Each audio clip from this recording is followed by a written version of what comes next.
Okay, first of all जो पीछे के क्लासेस में हम लोगों ने जो पढ़ा उसको एक बार रिकैप करें हम लोग। देखिए हम लोगों ने पढ़ा फंक्शन के बारे में कि फंक्शन क्या होता है। तो फंक्शन हम लोगों ने कहा कि फंक्शन एक रिलेशन होता है, एक खास तरह का रिलेशन होता है जो एक सेट ए से सेट बी में है। ऐसा ऐसा कि सेट ए मतलब पहले वाला जो सेट है उसके हर मेंबर्स का यूनिक इमेज होता है, मतलब उसका हर मेंबर जो होता है वो किसी न किसी के साथ पेयर्ड होता है, लेकिन उसकी पेयरिंग एक से अधिक के साथ नहीं होती है। ठीक है, तो मान लीजिए कि आर एक रिलेशन है। इस रिलेशन में अगर ये दो बातें हो, जैसे are all elements are of are paired, मतलब sorry, all elements of A are paired under this relation. दूसरी बात ये कि कोई भी एलिमेंट ए का जो हो वो अनपेयर्ड नहीं हो। अगर ये दो क्राइटेरिया को फुलफिल करता है कोई रिलेशन तो उसको हम लोग बोलते हैं फंक्शन। यहाँ मैंने एक बात आपसे कही कि भाई अगर तुम सोचो कि किसी रिलेशन के फर्स्ट सेट का सारा एलिमेंट पेयर्ड हो, तो अगर हम लोग डोमेन निकालेंगे उस रिलेशन का तो वो पहला वाला सेट बनेगा कि नहीं? Yes sir. इसलिए यस क्या, सर। इसलिए कि हम जी लोग सर। जो, हाँ, इसलिए कि डोमेन जो हम लोग कहते हैं, डोमेन होता है फर्स्ट एलिमेंट के कलेक्शन से बनता है, और फर्स्ट सेट का हर एलिमेंट अगर पेयर्ड है तो उसको कलेक्ट करेंगे तो सेट ए बनेगा। सो आई हैव रिटन दैट। चलिए इसके बाद हम लोगों ने कहा, ये था एक छोटा सा एग्जांपल लिया था कि जैसे अभी मैंने ये डिस्कशन नहीं किया कि रो एरो डायग्राम क्या होता है या कैसे कैसे रिप्रेजेंटेशन होते हैं, लेकिन छोटा छोटा ऐसे ही रिव्यू था कि अगर मान लीजिए कि एक सेट ले लिया 1 2 3 का, दूसरा सेट ले लिया 1 2 3 4 5 6 7 का। यस, और अगर मान लो कि 1 को हम लोगों ने पेयर कर दिया 2 से, 2 को पेयर कर दिया 3 से, 3 को पेयर कर दिया 1 से, तो हम लोगों ने देखा कि इसके पहले सेट के सारे एलिमेंट्स पेयर्ड हैं और यूनिकली पेयर्ड हैं। तो इसको हम लोग कहेंगे, इस रिलेशन को बोलेंगे फंक्शन। फिर मैंने आपको बताया था कि अगर आर लिखा हो या एफ लिखा हो, इससे चिंता नहीं करनी है। इससे चिंता इसलिए नहीं करनी है कि नेमिंग आप पर डिपेंड करता है, नेमिंग आपके अकॉर्डिंग करता है। अगर आप आर लिख करके भी फंक्शन समझते हो, इट्स ओके। आप एफ लिख करके भी रिलेशन समझते हो, इट्स ओके। लेकिन यूजुअली हम लोग आर तब लिखते हैं जब हम लोग कहना चाहते हैं इट्स रिलेशन, और एफ तब लिखते हैं जब कहना चाहते हैं इट्स फंक्शन। क्योंकि इसको देखने के बाद बहुत बार मैसेज क्लियर हो जाता है कि भाई हम फंक्शन किसको करें। ओके, इसी का रिप्रेजेंटेशन ऐसे हम लोगों ने किया था कि अगर मान लो कि 1 2 इसको पेयर्स के रूप में हम लोग लिखते हैं फंक्शन, तो इसको हम लोग यूजुअली रोस्टर फॉर्म बोलते हैं। टैबुलर यहाँ लिखा हुआ है लेकिन यूजुअली इसको टैबुलर फॉर्म कम बोलते हैं इस तरह के सिचुएशन में, फंक्शन के केस में। लेकिन अगर हम टैबुलर बोले then again it will be. चलिए ये अगर हम लोग देखें तो इसको ग्राफिकल कह सकते हो, है ना। इसमें हम लोगों ने किया, इधर डोमेन ले लिया, इधर रेंज ले लिया, इधर को डोमेन ले लिया, और उसके बाद हम लोगों ने उन पेयरिंग्स को दिखा दिया। फिर मान लो ये एक था टैबुलर फॉर्म, मतलब टेबल के फॉर्म में। तो जैसे बाइनरी नंबर्स को लिखा करते थे 1 और 0, उसी तरह से 1 रिप्रेजेंट करेगा ट्रू के लिए और 0 रिप्रेजेंट करेगा फॉल्स के लिए। Is it clear? तो अगर मान लो यस इधर सर। हम लोगों ने डोमेन के मेंबर्स को लिख दिया 1 2 3, इधर लिख दिया को डोमेन के मेंबर्स को, तो पेयर अपना किससे किससे था? 1 का 2 के साथ था, तो 1 और 2 का pair, that's is okay true. 1 का और किसी के साथ पेयर नहीं था पिछले एग्जांपल में, जो अभी हम लोगों ने लिया था उस एग्जांपल में। 1 का 2 के साथ, 2 का 3 के साथ और 3 का 1 के साथ। तो यही चीज यहाँ पर हम लोगों ने दिखाया। 1 का 2 के साथ है, 2 का 3 के साथ है और 3 का 1 के साथ। इसमें हम लोगों ने 1 लिखा, रेस्ट में हम लोगों ने 0 लिखा। Okay, it's clear. चलिए इसके बाद फिर हम लोगों ने ये कहा था कि what are the differences between relation and function. तो रिलेशन और फंक्शन के डिफरेंसेस को फिर नेक्स्ट शीट में हम लोगों ने दिखाया है। पहले यहाँ पर फिर से एक बार हम लोग रिकॉल करें कि अगर कभी ऐसा लिखा हुआ हो आर, एक मान लो कि रिलेशन है ए से बी में, तो domain of R may be A और मे नॉट बी। क्योंकि देखो जब हम लोग रिलेशन लिखते हैं, तो रिलेशन में ये बाइंडिंग नहीं होता है कि उसके सारे मेंबर्स पेयर्ड हो। तो हो सकता है कि उसमें 4 एलिमेंट्स हो और 3 ही एलिमेंट पेयर्ड हो। तो जब हम डोमेन लिखें, डोमेन को हमने डिफाइन किया है कि it is a collection of first elements of the pairs. तो इसका मतलब यह है कि अगर तीन ही एलिमेंट्स पेयर्ड हैं तो अपने डोमेन में तीन ही एलिमेंट मिलेगा, सो डोमेन पहले सेट के इक्वल नहीं होगा।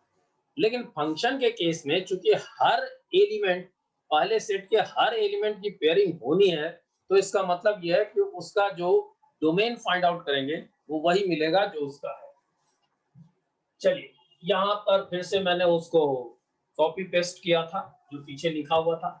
इसमें हम लोगों ने ये समझा कि रिलेशन, अगर हम लोग कहें कि रिलेशन और फंक्शन में क्या डिफरेंस है, तो जो बेसिक तौर पर जो इनके बीच का जो डिफरेंस होगा वो डिफरेंस ये होगा कि पहले वाले सेट का अगर हम लोग कहें तो सारा एलिमेंट पेयर्ड होगा, और दूसरी बात ये कि सेट ए का जो मेंबर होगा वो यूनिकली पेयर्ड होगा, वो यूनिकली पेयर्ड होगा, ठीक है, वो यूनिकली पेयर्ड। चलिए ये बात हम लोगों ने यहाँ लिखा, इसी दो बातों को हम लोगों ने कलेक्टिवली शॉर्ट में ऐसा लिखा कि every element of the first set must be uniquely associated. देखिए ये एसोसिएटेड वर्ड हम लोग जब भी कभी फंक्शन रिलेशन करते हैं तो ऐसा बोलते हैं, या इसके बदले में एक दूसरा टर्म हम लोग यूज करते हैं मैप्ड, मैप्ड, मैपिंग से बना हुआ मैप्ड। तो इससे आप घबराएंगे नहीं, ये टिपिकल टर्म्स है जिसको हम लोग यूज किया करते हैं। चलिए उसके बाद पहले हम लोग इस बात को समझें, फिर हम लोग टाइप्स ऑफ फंक्शंस को रिकॉल करेंगे।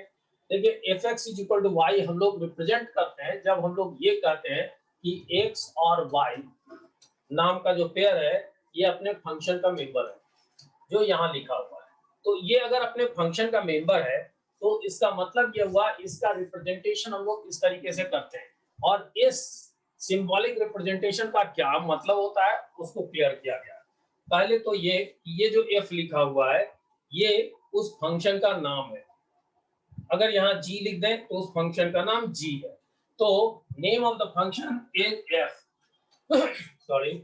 फिर image of x is y, इसका इमेज ये, ओके, x का इमेज y है और y का प्री इमेज x है, x जो कि फर्स्ट मेंबर था sorry, it is called pre-image, image of y, and this one is called image of x।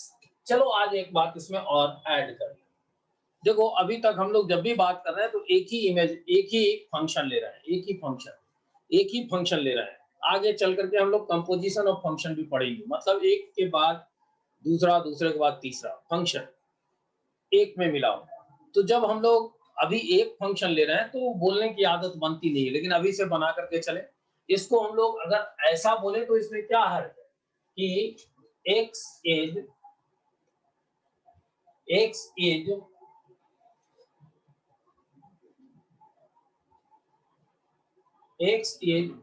f pre image of y।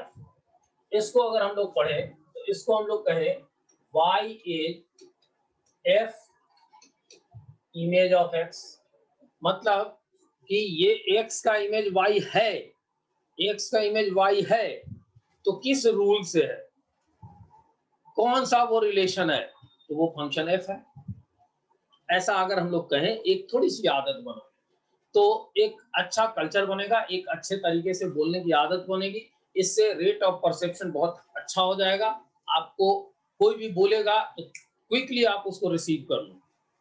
चलिए इसके बाद फिर हम लोगों ने कांस्टेंट फंक्शन जो इधर लिखा था, सम इंपॉर्टेंट फंक्शंस, इसमें कांस्टेंट फंक्शन को हम लोगों ने डिफाइन किया था। ये सिंबल तो आप भूले नहीं होंगे, आई थिंक कि आप ये सिंबल तो नहीं भूले होंगे, ये वाला भूले हैं क्या? For all, very good. तो यहाँ कहा जा रहा है कि fx = c, c एक कांस्टेंट है, मतलब इनपुट के रूप में अगर हम लोग बात करें, फंक्शन को इनपुट के रूप में भी हम लोगों ने समझा था। तो अगर ये फंक्शन है, यहाँ अगर हम लोगों ने इनपुट x किया तो बाहर जो लिखते हैं इसी को fx लिखते हैं। मान लो कि ये c है तो बाहर c निकला। तो अगर इनपुट आउटपुट वाली बात को दिमाग में लाए तो कॉन्सेप्ट के लेवल पर जल्दी हम लोग काम करते हैं। अब तो इसको हम लोगों ने बुक्स में भी एक्सेप्ट कर लिया। एक्चुअली ये जो कॉन्सेप्ट है, ये जो सोच है, ये कैलकुलस से आता है हमारे यहाँ। तो पहले के लोग जिद पर अड़े रहते थे कि नहीं, जब भी हम लोग बात करेंगे तो सेट्स के बैकग्राउंड में बात करेंगे। बात भी सही है, फंक्शन और रिलेशन को सेट्स के बैकग्राउंड में अगर बोला जाए, समझा जाए, तो इसका रेंज बढ़ जाता है। लेकिन शुरू में अंडरस्टैंडिंग के पॉइंट ऑफ व्यू से अगर हम लोग बात करें, तो हम लोग पाते ये है कि ये जो कैलकुलस वाला जो इनपुट आउटपुट कॉन्सेप्ट है, ये बहुत पेइंग है अंडरस्टैंड करने में। तो चलिए, तो यहाँ कहा जा रहा है कि ये कांस्टेंट फंक्शन है। इसका मतलब कि आप इनपुट कुछ भी डाल दो, आउटपुट जो है वो एक फिक्स नंबर होगा। तो फिर इसको हम लोगों ने एक ग्राफिकली रिप्रेजेंट किया था। मान लो कि fx इज इक्वल टू 5 है, fx इज इक्वल टू 5 है।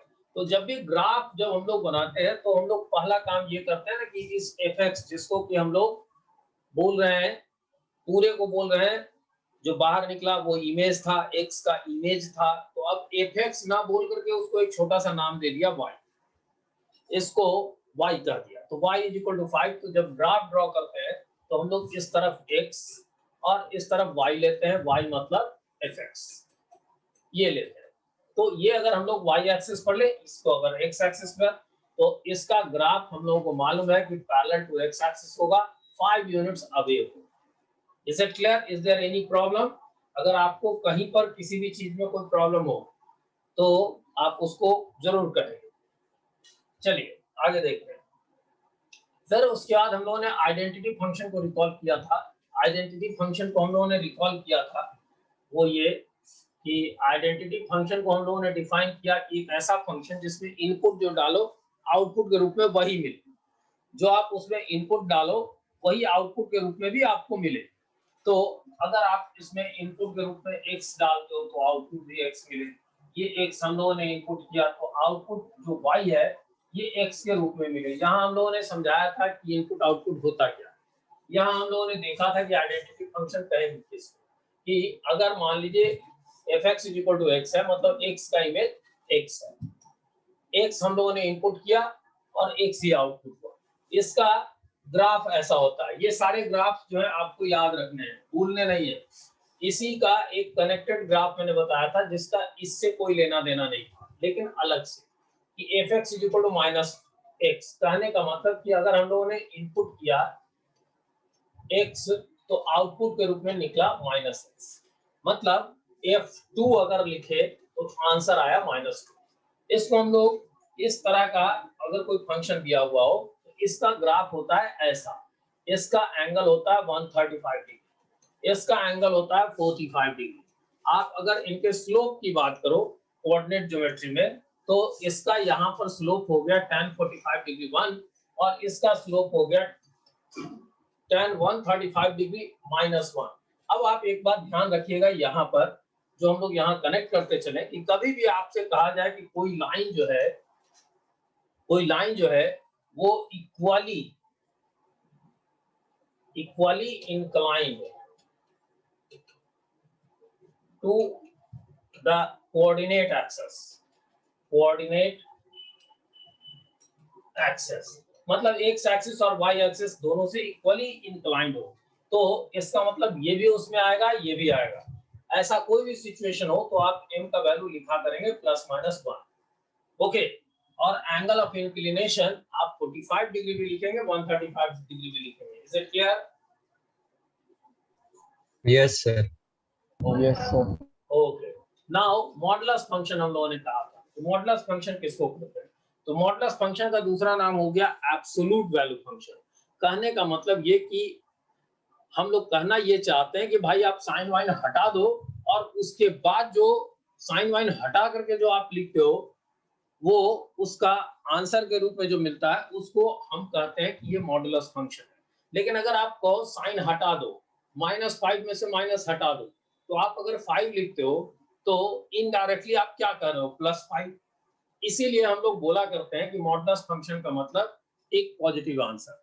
चलिए, तो इसमें हम लोगों ने मॉडुलस एक्स को डिफाइन किया है। देखो ये डेफिनेशन है, कहाँ से आया कैसे आया की बात नहीं है, मैथमेटिकल डेफिनेशन है, और इसको हम लोगों को एक्सेप्ट करना होगा।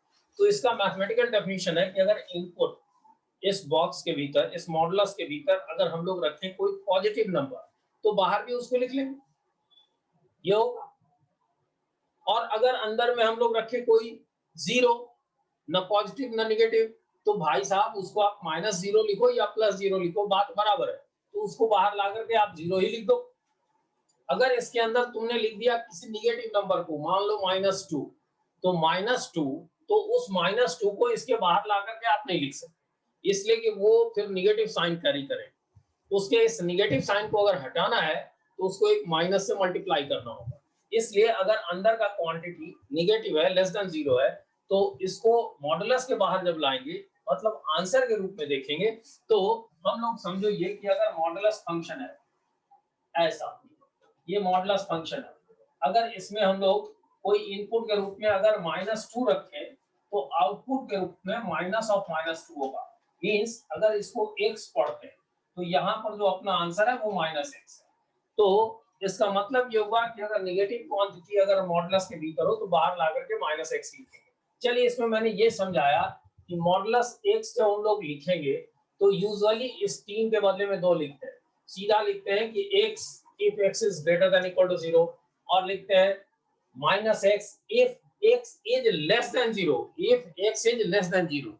लेकिन मैंने आपको समझाया था पिछले क्लास में और शुरू में भी 11 में कि आप ये ध्यान रखो कि ये जो इक्वालिटी का सिंबल देते हैं, ये दोनों के साथ इक्वली वैल्यूएबल है। देखो, अगर मान लो कि हम लोग लिखें यहाँ पर -0, तो क्या फर्क पड़ता है, +0 लिखो या -0 लिखो, कोई फर्क नहीं पड़ता। इसलिए ये जो इक्वालिटी का जो साइन है वो इसके साथ भी लगा सकते हैं, इसके साइन। अब सुनो काम की बात, जब कभी हम लोग मॉडुलस को डील करेंगे, जब भी कभी हम लोग मॉडुलस को डील करेंगे और उसमें x के सभी वैल्यूज को लेना होगा, पॉजिटिव, 0 और निगेटिव, हर सिचुएशन में बात करनी होगी, तो हम लोग इक्वालिटी का सिंबल एक ही जगह लगाएंगे। चॉइस वाइज कहीं लगा सकते हैं, लेस देन में भी, ग्रेटर देन में भी, लेकिन कन्वेंशनली हम लोग पॉजिटिव के साथ लगा देंगे। फिर से सुनो, जब कभी x का वैल्यू मॉडुलस डील करते समय x का वैल्यू पूरा रियल नंबर हो, तो यूजुअली हम लोग प्लस वाले के साथ, मतलब ग्रेटर देन 0 के साथ इक्वालिटी लगाएंगे, लेकिन माइनस वाले के साथ छोड़ देंगे, इसलिए कि उसमें वेस्टेज है, नहीं लिखना और लिखने में कोई फर्क नहीं पड़ता। लेकिन अगर हम मॉडुलस का कोई क्वेश्चन हैंडल कर रहे हैं और कंडीशन हाफ दिया हुआ है, जैसे कंडीशन में लिखा हुआ है कि x पॉजिटिव नहीं है, तो मतलब x 0 या निगेटिव है, तो उस कंडीशन में इक्वालिटी का सिंबल दिए बिना अगर हम लोग क्वेश्चन डिस्कस करेंगे, तो उसमें दिक्कत ये होगा कि अपना जो आंसर होगा उसमें एक आंसर छूट जाएगा इक्वालिटी के सिंबल के कारण। तो जब हाफ कंडीशन होगा तो हम लोग दोनों को यूज करेंगे। फिर देखिए, इसका हम लोगों ने ग्राफ ड्रॉ किया, तो मॉडुलस x का वैल्यू जब x greater than equal to 0 है तो x है। तो ग्राफ ड्रॉ करने के लिए अभी हम लोगों ने बात किया था कि इसको y लिख लेते हैं, तो इसको y लिख लिया, तो y is equal to x का ग्राफ अभी हम लोगों ने समझा था कि ये होता है ना। लेकिन इसमें ये कब तक लेना है, जब x मतलब इनपुट या तो 0 या पॉजिटिव, अगर ग्राफ का पिछला हिस्सा इधर ले आएंगे तो उसका x कोऑर्डिनेट निगेटिव हो जाएगा, जो नहीं लिखना है, मतलब x निगेटिव नहीं लिखना है, इसलिए ग्राफ यहां से यहां तक हो। लेकिन जब x निगेटिव है तो उस कंडीशन में fx का वैल्यू -x है, मतलब fx is equal to -x है। ग्राफ ड्रॉ करने के लिए y is equal to -x लिखेंगे, और y is equal to -x का अभी हम लोगों ने ग्राफ देखा था, ये होता है पूरा लंबा यहां तक। लेकिन पूरा लंबा इसलिए नहीं लिखेंगे कि जैसे इसके पीछे का हिस्सा लाएंगे तो उसके हर पॉइंट का x कोऑर्डिनेट पॉजिटिव हो जाएगा, जबकि ये ग्राफ है x निगेटिव के लिए। तो ये मॉडुलस का ग्राफ हुआ। आज से आपको ये पॉइंट आउट करना है, दिमाग में डालना है, क्योंकि मॉडुलस से आपका पीछा नहीं छूटने वाला है। तो आपको अपने दिमाग में अभी एक बात नोट करनी है, इसलिए कि कॉपी में लिखने के बाद भी आप भूल जाइएगा। आपको दिमाग में नोट करनी है कि ये वाला जो पार्ट है मॉडुलस फंक्शन का के ग्राफ का, ये part y is equal to x का है, और ये part y is equal to -x का है। ये आपको अपने दिमाग में डाल के चलना चाहिए। चलिए आगे देखते हैं। फिर हम लोगों ने पढ़ा ग्रेटेस्ट इंटीजर फंक्शन, ये हम लोगों ने हाफ पढ़ा था। ग्रेटेस्ट इंटीजर फंक्शन के लिए एक सिंबल देते हैं इस तरह का बना करके, उसके अंदर x लिखते हैं। इसको हम लोग पढ़ते हैं बॉक्स फंक्शन भी। ये बड़ा पॉपुलर हो गया है बॉक्स फंक्शन, मतलब इतना पॉपुलर हो गया है कि आप मैथमेटिक्स की 20 किताबें निकालें तो कम से कम 15-16 किताब में आपको ये नाम दिख जाएगा।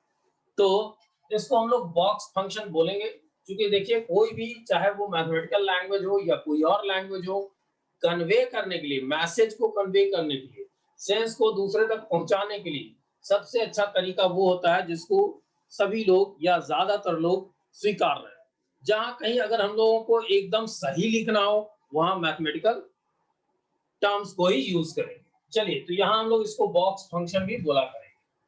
अब इस बॉक्स फंक्शन का डेफिनेशन अपना ये था कि इसका आंसर एक इंटीजर हो जो कि ग्रेटेस्ट तो होगा लेकिन but not greater than x होगा। मतलब इस बॉक्स के अंदर जो भी लिखा हुआ, बॉक्स के अंदर जो भी लिखा हुआ है, आंसर के रूप में हमको जो भी मिलना है वो उससे बड़ा नहीं होना चाहिए और इंटीजर होना चाहिए। और इंटीजर भी क्या, हाईएस्ट इंटीजर, ग्रेटेस्ट इंटीजर। चलिए, इसके एग्जांपल में हम लोगों ने रिकॉल किया था इस तरह का 2.3 मान लीजिए कि बॉक्स के अंदर है 2.3।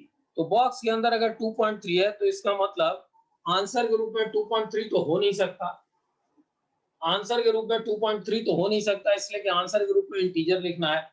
फिर हमको लिखना है greatest integer but not greater than 2.3।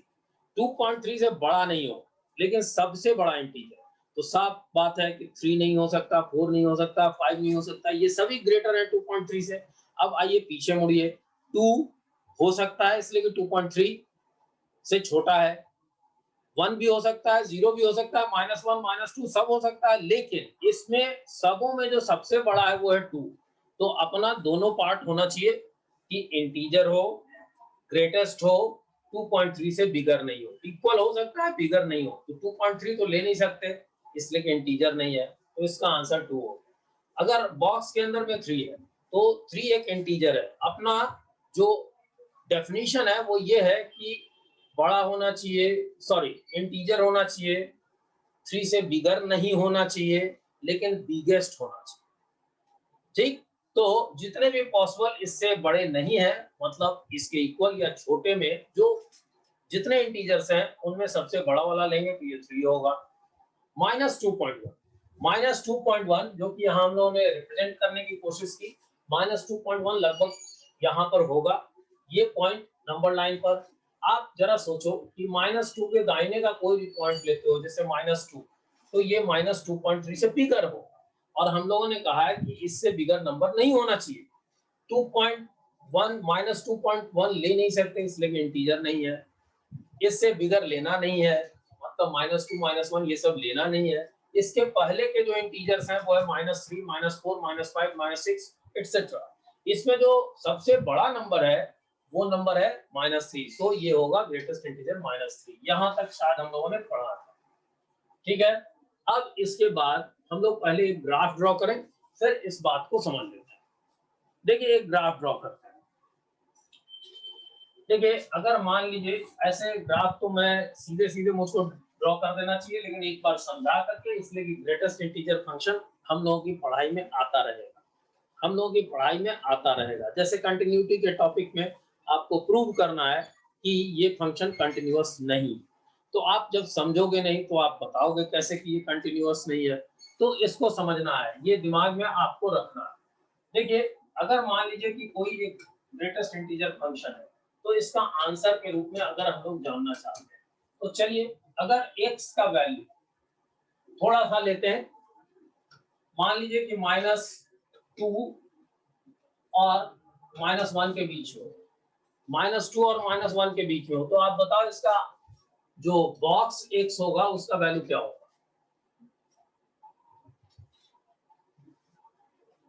Box x का वैल्यू क्या होगा? x के अंदर अगर इनमें से कोई नंबर डाला -2 -2, श्योरली इट विल बी -2। क्यों होगा? चलो एक नजर देख लेते हैं। ये अगर 0 -1 -2 -3 ऐसा कुछ है, नंबर अपना कहां से कहां तक के बीच में है, -2 से लेकर के -1 के पहले तक। इसके बीच का कोई भी नंबर लेते हो, जैसे -2 अगर लेते हो तो आंसर -2 होगा। लेकिन अगर इसके बीच का कोई भी नंबर लेते हो जैसे -1.7 तो आपका आंसर -2 होगा। Is it clear? तो चलिए, तो ये -2 होगा। इसी तरह x अगर greater than equal to -1 and less than 0 तो अपना आंसर -1 -1 ठीक है, -1 होगा। चलो, इसके बीच में अगर हो तो 0, 0 इसके बीच में अगर हो तो थोड़ा मैं आपको टाइम कम दे रहा हूँ, 1।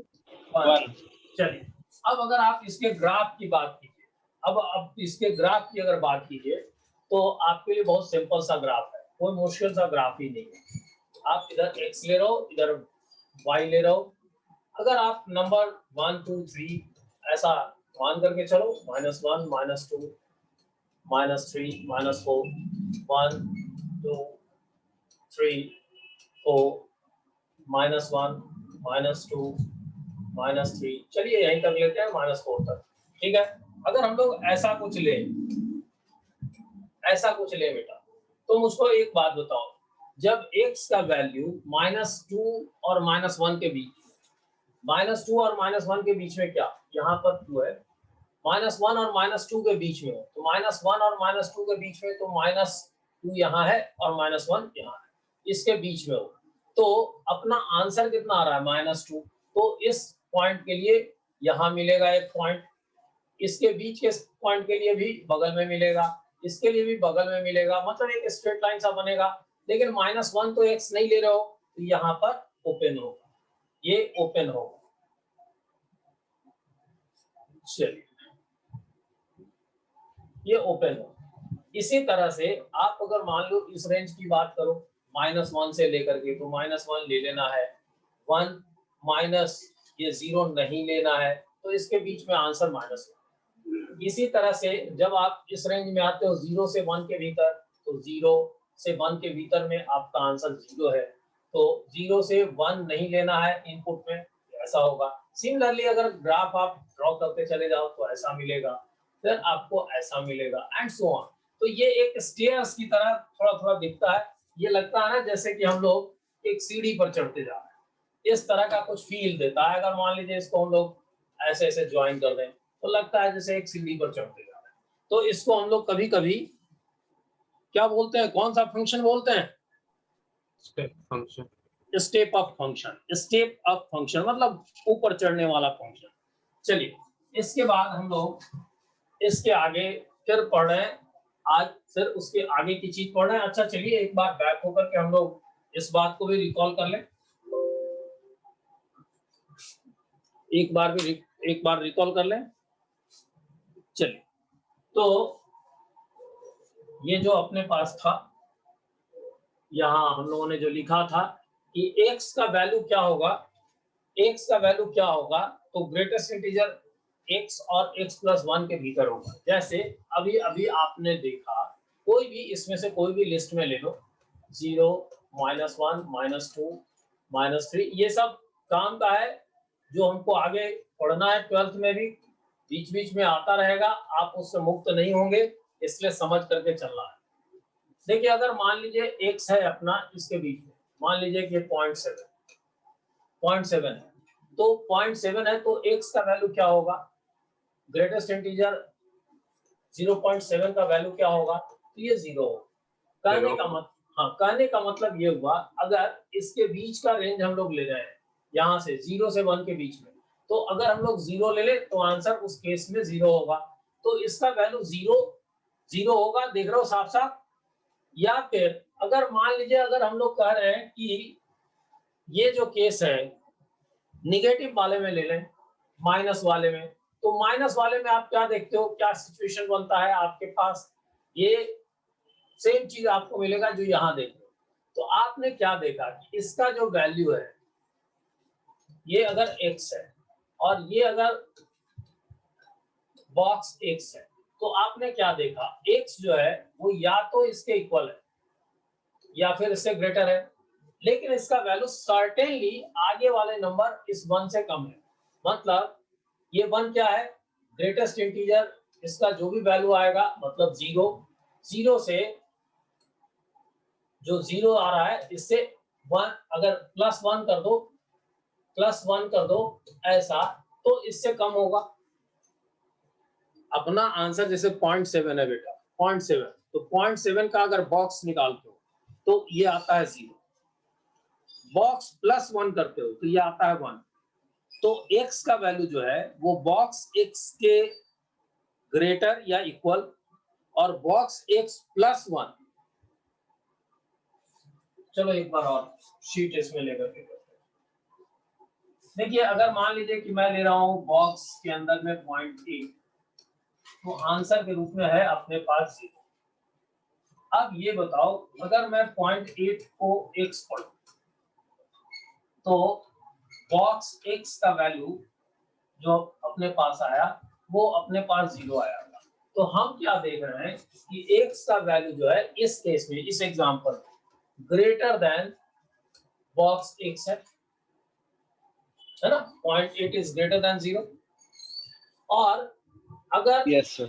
अगर बॉक्स x में 1 ऐड कर दे, 1 ऐड कर दे, बॉक्स x में 1 ऐड कर दे, मतलब अगला इंटीजर ले, यही इसका मतलब हुआ, अगला इंटीजर ले।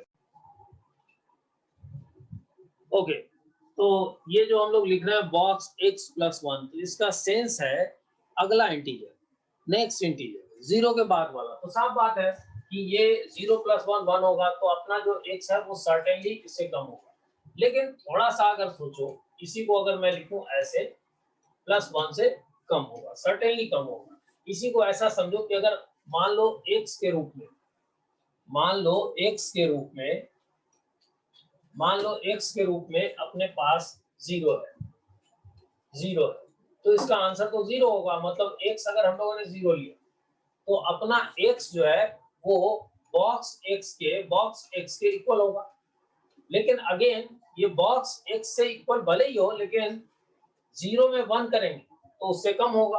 मतलब ये जो है सर्टेनली बॉक्स x +1 से स्मॉलर। Is it clear?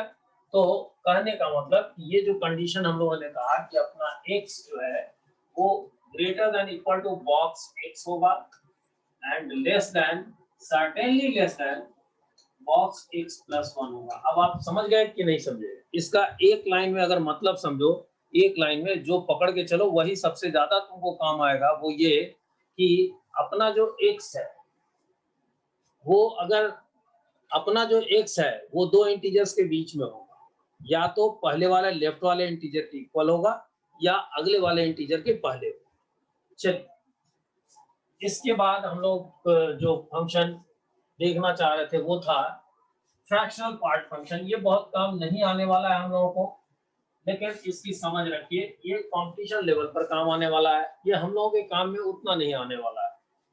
देखिए फ्रैक्शनल पार्ट फंक्शन होता क्या है कि अगर मान लीजिए हम लोग लिख रहे हैं 2.3 और इस सिंबल के भीतर डाल दें। चलिए इस सिंबल को मैं पहले थोड़ा बड़ा करके दिखा दूं, पहले मैं इसको बड़ा कर दूं। अगर मान लीजिए कि हम लोग ये लिखना चाहें इस तरह का, इस सिंबल के साथ, तो इसको हम लोग बोलते हैं फ्रैक्शनल पार्ट फंक्शन। तो इसका जो आंसर हम लोग लिखेंगे, इसमें इसका जो फ्रैक्शनल पार्ट है केवल उसको लिखेंगे, मतलब 0.3।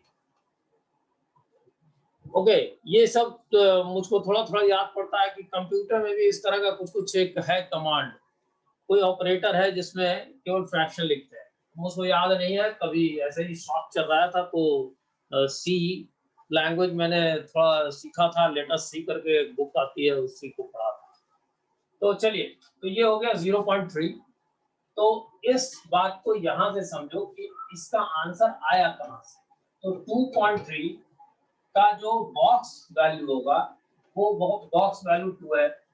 अब आप देखो कि अगर 2.3 का जो बॉक्स वैल्यू है 2, इसको अगर हम लोग सब्ट्रैक्ट कर दें, इसको अगर हम लोग सब्ट्रैक्ट कर दें इस x से, तो अपना आंसर आ जाएगा। जैसे x था अपना 2.3, बॉक्स x था 2, और फ्रैक्शनल पार्ट फंक्शन जो था, फ्रैक्शनल पार्ट फंक्शन जो था वो था 0.3। तो ये 0.3 है क्या? इतना माइनस इतना है। मतलब अगर कभी भी कोई कहे आपसे कि फ्रैक्शनल पार्ट फंक्शन लिखो, फ्रैक्शनल पार्ट फंक्शन लिखो तो इसको तुरंत बदल देना, ग्रेटेस्ट इंटीजर में बदल देना, इसको सीधे सीधे लिख देना कि चलिए ये है क्या, x minus greatest integer function होगा, x minus greatest integer function, तो x में से हम लोग ग्रेटेस्ट इंटीजर फंक्शन को सब्ट्रैक्ट, तो अब ये बॉक्स के रूप में आ जाएगा। Is it clear? तो फिर आपको केवल इसी के नॉलेज से काम कर लेना होगा। Okay, yes sir. चलिए इसको ऐसे ही छोटा सा ग्राफ के रूप में देखिए, अभी काम नहीं आएगा, अब आप इसको केवल ऐसे ही देख लो, ये कोई अभी काम नहीं आने वाला। देखिए एक तो कि ग्रेटेस्ट इंटीजर फंक्शन में जो आंसर आपका आएगा वो कभी निगेटिव नहीं होगा, आप फ्रैक्शन को हमेशा पॉजिटिव बना के चलिएगा। कैसे पॉजिटिव बनता है बेटा, लॉग में तुम देखे होगे, कैरेक्टरिस्टिक ऑफ मेंटिसा, तुम लॉग टेबल को जब यूज करते हो तो अगर डेसिमल के बाद वाला पार्ट अगर निगेटिव में आता रहता है तो आप +1 -1 करके उसको पॉजिटिव बना लेते हो। यही काम यहाँ पर भी है कि हम अपने फ्रैक्शन को, अगर वो फ्रैक्शन निगेटिव में आ रहा है, जैसे मान लो एक छोटी सी बात ले लो कि मान लो कि कोई नंबर है 2.3 -2.3, तो इसका मतलब होता है -2 -0.3 -2 -0.3, तो हम लोग इस फ्रैक्शनल पार्ट को -3 में नहीं रखें, -0.3 में नहीं रखेंगे, तो क्या करेंगे, -2 +1 -1 -0.3 कर देंगे, इसको इसके साथ हैंडल कर लेंगे, तो ये हो गया -3, इसको सब्ट्रैक्ट करेंगे तो ये हो जाएगा 0.7, तो ये अपना होगा फ्रैक्शनल पार्ट फंक्शन। तो ये कोई मुश्किल काम नहीं है, ये आप लॉग में तो बहुत करते हो, मैंटिसा कभी निगेटिव नहीं होता है। ओके, तो इसी तरह का आप इसमें ध्यान रखोगे कि ये जो आंसर होगा, इसका आंसर कभी भी 0 और 1 के भीतर ही होगा, कभी 1 नहीं होगा। फ्रैक्शन कभी 0 हो सकता है, लेकिन जैसे मान लो कि ये ऐसा है -1 -2 कुछ ऐसा है, तो हमेशा याद रखो कि ये इसका वैल्यू 0 हो सकता है, 1 नहीं होगा, तो ये ऐसे रखेंगे। इसका ग्राफ फिर 1 हो सकता है, मतलब 1 नहीं, यहाँ 0 है, एक्स एक्सिस पर है तो 0 हुआ, फिर 0 से इसका y का वैल्यू बढ़ेगा बढ़ेगा बढ़ेगा बढ़ेगा, लेकिन 1 के ऊपर नहीं जाएगा, 1 भी नहीं होगा, तो इसका वैल्यू ये होगा, मतलब ग्राफ ऐसा होगा। समझो इसके बीच का जो नंबर है वो ऐसा है, तुम कहना चाह रहे हो कि 1.3, तो 1.3 का वैल्यू तुमने लिखा 0.3, तो 1.3 अगर यहाँ पर है तो y यहाँ पर मिलेगा, लाइक दैट। तो इस तरह का ग्राफ बनेगा, ये जो ग्राफ होगा, ये ग्राफ ऐसा होगा, ठीक है, ये ग्राफ ऐसा होगा, इसी तरह का इधर भी होगा, यहाँ से लाइक दैट। चलिए ये अभी आपके बहुत काम का नहीं है, बस आप इतना दिमाग में रखिएगा कि एक पीरियोडिक फंक्शन है, बस बात खत्म। चलिए इसके आगे, इसके बाद हम लोगों के पास जो बड़ा कॉमन सा एक फंक्शन है, जिसको हम लोग बहुत प्यार से, बहुत ढंग से पढ़ते आए हैं, that is called signum function. ये भी कंटिन्यूअस फंक्शन नहीं होता है और ये डिसकंटिन्यूअस फंक्शन है, ये आपको प्रूव करना होगा, तो इसका मतलब इसकी भी समझ आपको रखनी है। सिग्नम फंक्शन का मतलब सीधा सीधा होता है कि आपका जो इनपुट है, फंक्शन अगर है, आपने इनपुट में 3 तरह के सिचुएशन की बात कर रहे हैं। अगर इनपुट में कोई पॉजिटिव क्वांटिटी डाल दी, पॉजिटिव क्वांटिटी, तो आंसर के रूप में आपको 1 मिलेगा, आउटपुट के रूप में। अगर आपने इनपुट के रूप में इसमें 0 डाल दिया तो आउटपुट के रूप में 0 होगा। अगर आप इनपुट के रूप में कोई एक निगेटिव क्वांटिटी डाल दिया, जैसे -10 -10.5, तो आपको आंसर के रूप में -1 निकलेगा। यही इस फंक्शन का कमांड है, ठीक। इस फंक्शन को हम लोगों ने ऐसे लिखा, इस फंक्शन को हम लोग ऐसे भी लिखते हैं,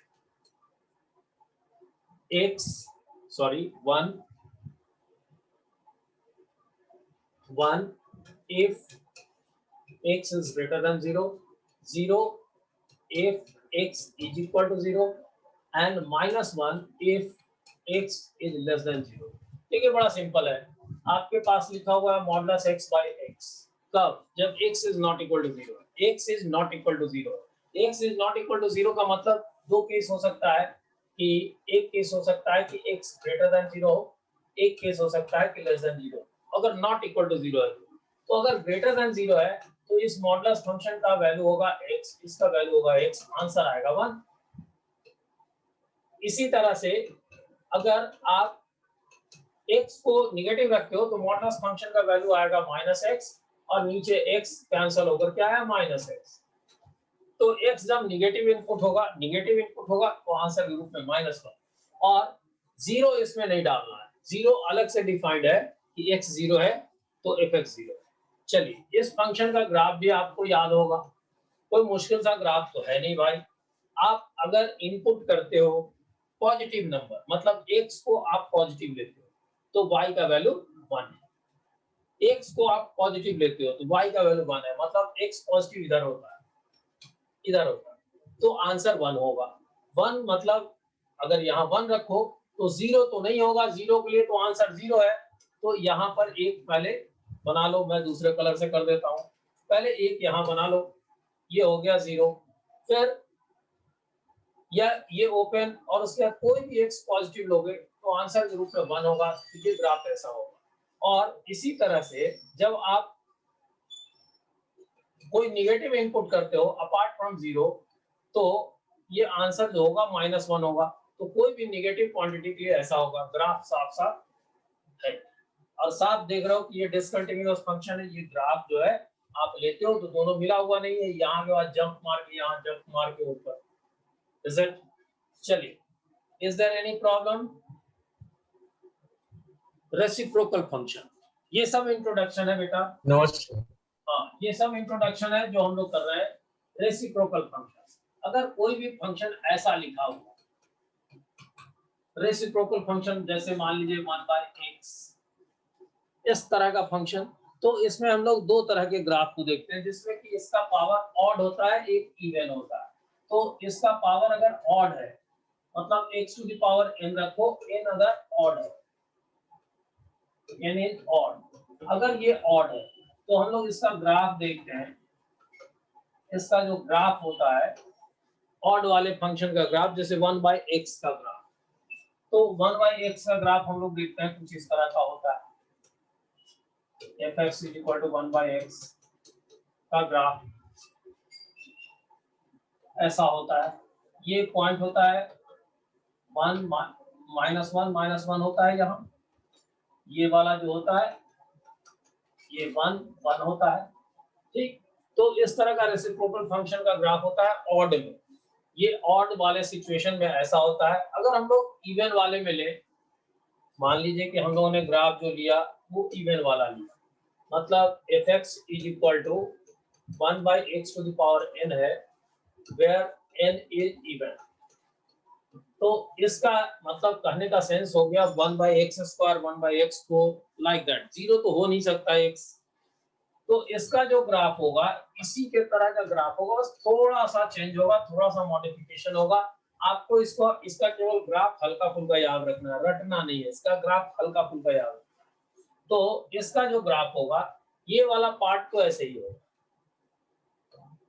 ठीक है, ये वाला पार्ट तो ऐसे ही होगा, लेकिन ये जो पार्ट है ये उठ करके ऊपर चला जाएगा। क्यों चला जाएगा भाई? अब आप x के रूप में इसमें अगर 1/x है तो x के रूप में अगर -2 लेते हो तो आंसर भी माइनस में आता है, मतलब y भी निगेटिव होगा। लेकिन अगर इस तरह का सिचुएशन लेते हो fx = 1/x², तो x अगर -2 लेते हो तो y का वैल्यू जो है वो प्लस में आ जाएगा। इसका मतलब वो ग्राफ नीचे नहीं होगा, ऊपर की ओर, तो ये ग्राफ ऊपर की ओर होगा। Is it clear? बस इतना चेंज आएगा और कुछ नहीं। ये भी वही बात है, यहां से ऐसा समझो, ये 1 ये -1। ओके, हल्का फुल्का आप ग्राफ दिमाग में रखोगे, बहुत ज्यादा इस पर स्ट्रेस नहीं देना है दिमाग को। Yes, sir. लेकिन कोशिश करते चलना है कि ये सब काम बनता जाए। देखिए यहाँ पर काम की चीज है, इसको नहीं मिस करना है, इसीलिए मैंने प्रॉपर ग्राफ बना करके पहले ही रखा। देखिए ये जो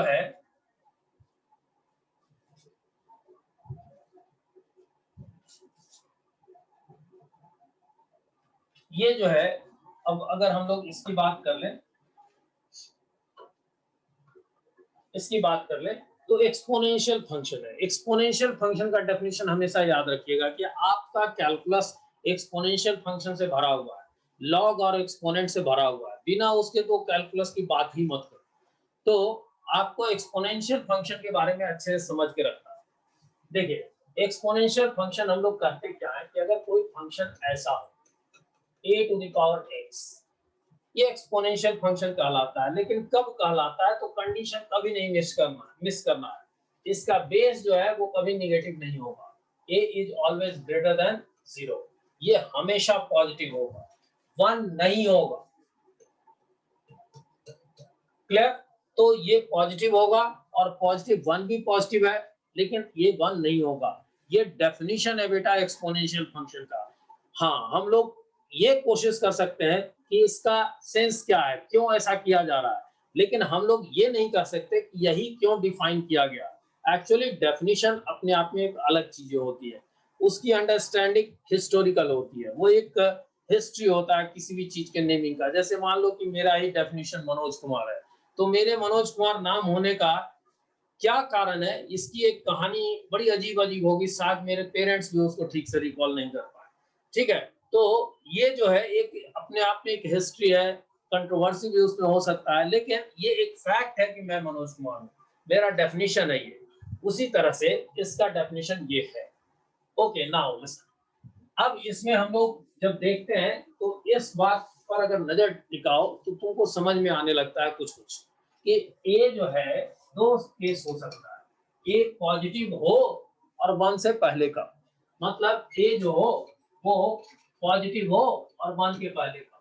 दूसरा केस हो सकता है भाई 1 तो होना नहीं है, 1 से बड़ा हो सकता है, तो ए जो है वो ग्रेटर देन 1। ये दो केसेज होते हैं, इन दो केसेज के अकॉर्डिंग अपने ग्राफ होते हैं। देखिए, बात बहुत सिंपल है। अगर हम लोग ग्राफ ड्रॉ करना चाहते हैं तो थोड़ी सी हल्की सी समझ रखें कि ये इंक्रीजिंग है कि डिक्रीजिंग है, बस इससे ज्यादा मैं नहीं करना चाहता। देखिए, अगर आप नजर दौड़ाइए, कोई एक नंबर आप ले लीजिए 1/2, ये नंबर क्या है इस रेंज में, 0 और 1 के भीतर। अगर आप Yes, sir. 0 और 1 के भीतर के किसी नंबर पर कोई एक पावर डाल दीजिए, ये पावर कुछ भी हो सकता है, एक्स के बारे में यहाँ कुछ नहीं लिखा हुआ है, निगेटिव या पॉजिटिव या 0, ये आपकी मर्जी। ये एक्स एनी रियल नंबर हो सकता है। चलिए एक बार मैं माइनस में रख के दिखाता हूँ, एक बार 0 रख के दिखाता हूँ, एक बार प्लस रख के दिखाता हूँ, आपकी समझ में बात आ जाएगी। अगर इस पर पावर रख दीजिए -2, तो इसका वैल्यू हो जाता है क्या, रेसिप्रोकल हो जाएगा, 1/2 के बदले में हम लोग लिख दे 2 to the power 2। Is it clear? Yes, sir. तो इसका वैल्यू पॉजिटिव है, clearly no problem at all. मैं ये नहीं कह रहा कि क्या है, लेकिन आप एक चीज देखो कि पॉजिटिव तो हो ही जाता है, साथ ही ये वैल्यू हम लोग देख रहे हैं कि पहले वाले वैल्यू से अधिक आया है। जैसे 1/2 से 4 अधिक होता है, ये 1/2 है, आंसर 4 है जो अधिक होता है। चलिए और देखते हैं, 1/2 के ऊपर में पावर 0 रख दें तो ये 1 हो गया। तो हमने देखा कि 1/2 पर पावर अगर 0 है तब भी वैल्यू x से अधिक है, इसको अगर मैं x पढ़ रहा हूं तो इससे अधिक है। चलिए और नजर दौड़ाते हैं, अगर 1/2 के ऊपर में अगर पावर हम लोग 2 रख दें तो ये 1/4 हो गया। अब आप क्या देख रहे हो, इसका वैल्यू डिक्रीज कर गया, नहीं 1/2। Yes, sir. हाँ, ये अब सबको एक बार एनालाइज करके देखो, एक बार एनालाइज करके देखो तो बात समझ में आएगी। आप इसको x कर रहे हो, ठीक, तो आप ये बताओ इस 3 एग्जांपल में x इंक्रीज कर रहा है कि डिक्रीज कर रहा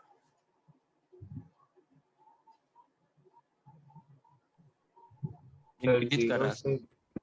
इंक्रीज कर रहा है बेटा। इसको अगर x पढ़ रहे हो तो इससे ये वैल्यू बढ़ गया, इससे ये वैल्यू भी बढ़ गया। तो आपने जब देखा कि x इंक्रीज कर रहा है तो आप वैल्यू पर आओ, तो यहाँ पर वैल्यू कितना है बेटा, यहाँ पर वैल्यू कितना है, ये 4 है, यहाँ पर वैल्यू 1 है, यहाँ पर वैल्यू 1/4 है। अगर इस वैल्यू को मैं y पढ़ूं या सीधा सीधा वैल्यू ही अभी लिखता हूँ, वैल्यू, तो वैल्यू क्या कर रहा है, इंक्रीज हो रहा है कि डिक्रीज हो रहा है, डिक्रीज हो रहा है। इसका मतलब ये जो डिक्रीज।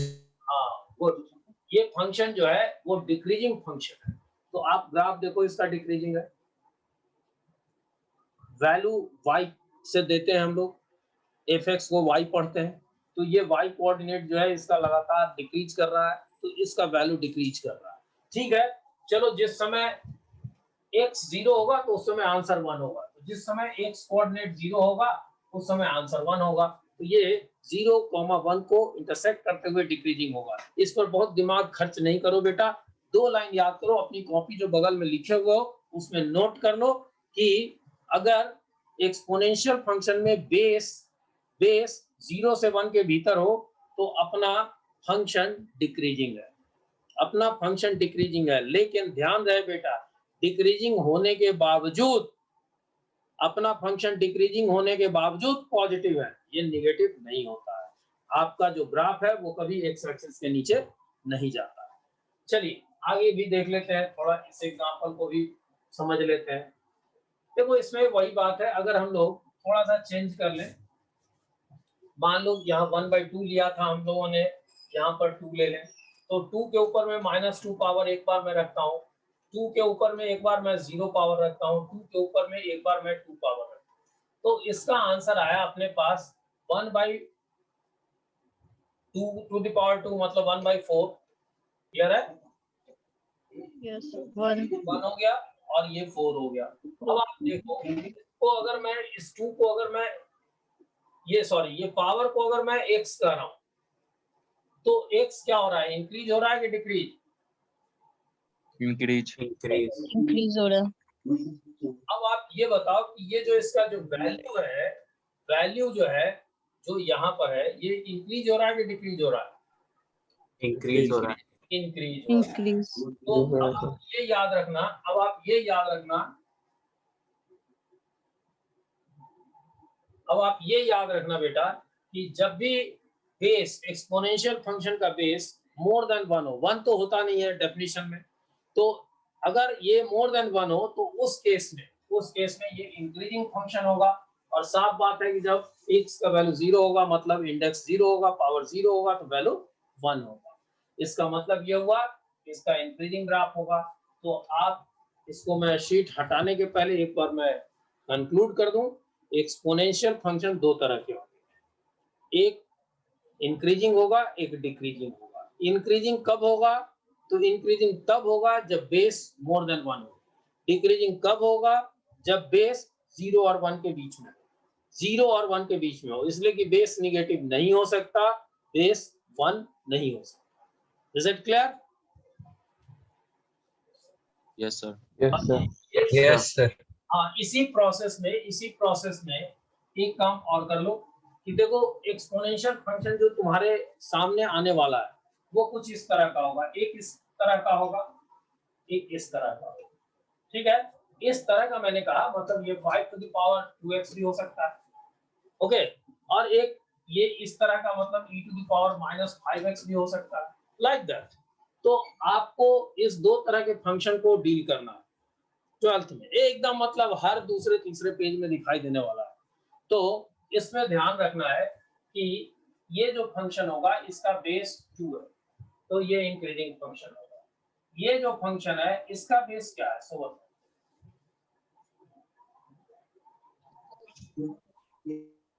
इसको हम लोग बोलते हैं नेपेरियन कांस्टेंट, मतलब नेपियर, जॉन नेपियर के नाम पर, जो फादर ऑफ लॉगरिथम कहलाते हैं, उनके नाम पर इनको इसको हम लोग बोलते हैं नेपेरियन कांस्टेंट। और इसका वैल्यू हम लोग जानते हैं कि ये होता है कितना, 2.7 के अप्रोक्सीमेटली इक्वल होता है 2.7 के। इसके लिए मैंने आपको समझाया था कि इस एक्सपेंशन को याद रखना है, ये एक्सपेंशन काम का है 1/(1) plus x by factorial 1 by x square by factorial 2 x cube by factorial 3 plus plus plus plus. अगर हम लोग x को 1 ले लें तो ये हो जाएगा e, तो ये बचेगा 1/(1) factorial 1 1 by factorial 2, ऐसा ही। और ये साफ देख रहे हो कि ये तो 2 है ही, तो इसका आंसर मोर देन 2 तो होगा ही होगा। इसका आंसर एक्चुअली होता है लगभग 2.7। चलिए, तो ये भी पॉजिटिव होगा बेटा, इस बेस पर भी। ये बात दिमाग में केवल रखनी है, रटना नहीं है। Okay okay, next sheet. देखिए ये लॉगरिथमिक फंक्शन का मैंने ग्राफ यहाँ पर बना करके पहले से रखा है, इसलिए लॉग को प्रॉपर ढंग से रिकॉल करेंगे। लॉग में कोई मतलब कॉम्प्रोमाइज नहीं करेंगे इसके अंडरस्टैंडिंग में। अभी मेरे पास, मैं सामने घड़ी में देख रहा हूँ, लगभग 22 मिनट्स है।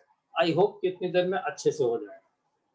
देखो ये जो लॉग फंक्शन है, पहले तो इसको हम लोग रिकॉल करें कि ये होता क्या है। तो इसको एक तरीके से समझो कि एक्सपोनेंशियल फंक्शन का एक रिप्रेजेंटेशन होता है, एक अलग तरीके से उसको लिखते हैं। मतलब बेसिकली ये एक्सपोनेंशियल फंक्शन, मतलब लॉग का महत्व तभी समझ में आता है, लॉग का वैल्यू तभी समझ में आता है जब हम उसको एक्सपोनेंट में बदलते हैं। जैसे अगर कभी लिखा हुआ हो a to the power b is equal to c, ये एक एक्सपोनेंशियल फंक्शन है। एक्सपोनेंशियल फंक्शन होने का मतलब here a is greater than 0 and a is not equal to 1. Understood? अब अगर ये सिचुएशन है तो इसमें इसको हम लोग सिंबॉलिकली इस तरीके से लिखते हैं कि एक ऐसे लॉग लिख देते हैं और उसके बाद लॉग ऑफ, ये जो हम लोग देख रहे हैं, देखो यहाँ पर बेस a है, इसको बेस c के रूप में यहाँ रहने देते हैं। यहाँ पावर b था, यहाँ c लिखते हैं इज इक्वल टू b। ये एक रिप्रेजेंटेशन है बेटा इसका। ठीक, आप थोड़ी देर के लिए ऐसे दिमाग में बैठाओ, a इसमें भी बेस था, लॉग में भी बेस है, मतलब मेरे शब्दों में बेचारी जनता, सरकार बदल रही है ना। b यहाँ था, एक्सपोनेंट b है तो आंसर c है। यहाँ पर यही आंसर का लॉग निकाले तो नया आंसर बन गया अपने पास। Is it clear? तो कहने का मतलब ये हुआ कि आपको झटपट इसमें बदलना आना चाहिए। जैसे एक कॉमन सा एग्जांपल जो कि आपको फिजिक्स केमिस्ट्री में, पर्टिकुलरली केमिस्ट्री में दिखाई देता है। मान लीजिए 10 टू द पावर 5, तो हमको मालूम है कि ये इस पर 5 जीरो वाला होगा, तो हम लोग लिखेंगे log of 10 to the power, ये सॉरी 5 जीरो वाला और बेस 10 पर इसका आंसर बन। ठीक है, इस तरह का कोई सिचुएशन। चलिए ये तो हो गया लॉग का बेसिक तौर पर बदलना। लेकिन इसमें एक और बात दिमाग में रखना है जिससे कि हमारा क्वेश्चन कहीं पर कोई दिक्कत नहीं दे, कहीं पर कोई दिक्कत ना दे। इसके लिए ये याद रखना है कि ये जब हम लोग लिख रहे हैं तो इस लॉग ए एट, मान लीजिए कि d is equal to c, तो इसमें इस बात का ध्यान रखना है कि ये तभी डिफाइंड होगा जब इसका बेस b, इसका जो बेस है a, वो ग्रेटर देन 0 और नॉट इक्वल टू 1 है। यही बेस यहाँ भी है, लॉग का भी बेस है। इसका मतलब ये जो बेस होगा लॉग का वो पॉजिटिव होगा, 1 नहीं होगा। तो हम लोग यहाँ पर इसको समझे कि ये जो b है ये ग्रेटर देन 0 है and b is not equal to 1। चलिए आगे भी थोड़ा सा और समझे। अब आप एक बात बताओ, ये जो c है इसके बारे में सोचो। हम लोगों ने कुछ नहीं कहा, लेकिन जरा सोच के बताओ, ये अगर पॉजिटिव नंबर है, 0 से अधिक मतलब पॉजिटिव, तो ये अगर पॉजिटिव नंबर है, इंडेक्स के रूप में b के रूप में कुछ भी लिख दो, कुछ भी लिख दो। अभी हम लोगों ने एक्सपोनेंशियल फंक्शन में देखा था, एक्सपोनेंशियल फंक्शन में देखा था। अब आप इसके ऊपर में पावर के रूप में कुछ भी लिख देते हो, कुछ भी लिख देते हो। पावर के ऊपर में -2 लिखते हो, 0 लिखते हो, 2 लिखते हो, कुछ भी लिखते हो, आंसर कभी निगेटिव नहीं होगा, है ना। तो यही बात यहाँ बताओ कि अगर मान लो कि हम लोग कह रहे हैं कि a to the power b अगर कोई भी नंबर हो, पॉजिटिव हो, निगेटिव हो, कुछ भी हो, तो आंसर के रूप में ये पॉजिटिव क्वांटिटी ही होगा। इसका मतलब ये हुआ कि जिस यही c यहाँ पर है लॉग के रूप में, तो ये कहने का सेंस ये हुआ कि यहाँ पर ये जो अपना a है ये भी पॉजिटिव होगा। अब इस बात को प्रॉपर ढंग से अगर लिखा जाए तो मैं ऐसे समझा रहा हूँ, एक्स एट बेस a, कुछ भी अगर हम लोग कहें कि ये fx है, fx इज इक्वल टू इतना, तो हम लोग कहना ये चाह रहे हैं कि इज डिफाइंड ओनली व्हेन ये पॉजिटिव और ये नॉट इक्वल टू, ये लाइन कभी नहीं भूलना है। ठीक है, ये लाइन कभी नहीं भूलना है। अगर आपको नहीं समझ में आए, कई बार आप मुझसे पूछोगे ये कभी नहीं भूलना है, मस्ट बी नोटेड। लॉग वाला जो पार्ट है वो आपको अच्छे से पढ़ना है, इसलिए लॉग वाला जो पीडीएफ होगा आप चाहो तो उसको डाउनलोड कर करके रख सकते हो। ओके, एक बार बैक खोलें, यहाँ हम लोग ग्राफ को देख लें। देखिए ये जो फंक्शन है एक्चुअली हम लोग अभी पढ़ेंगे 12th में इनवर्स फंक्शन। इनवर्स फंक्शन तो कोई फंक्शन अगर इंक्रीजिंग होता है तो उसका इनवर्स भी इंक्रीजिंग होता है। फिर ग्राफ भी उसमें समझाने की मैं कोशिश करूंगा कि इनवर्स फंक्शन का ग्राफ कैसा होगा। देखिए इनवर्स फंक्शन का ग्राफ ओरिजिनल फंक्शन के ग्राफ का इमेज होता है y is equal to x में, y is equal to x. जैसे थोड़ा सा रिकॉल कर लो,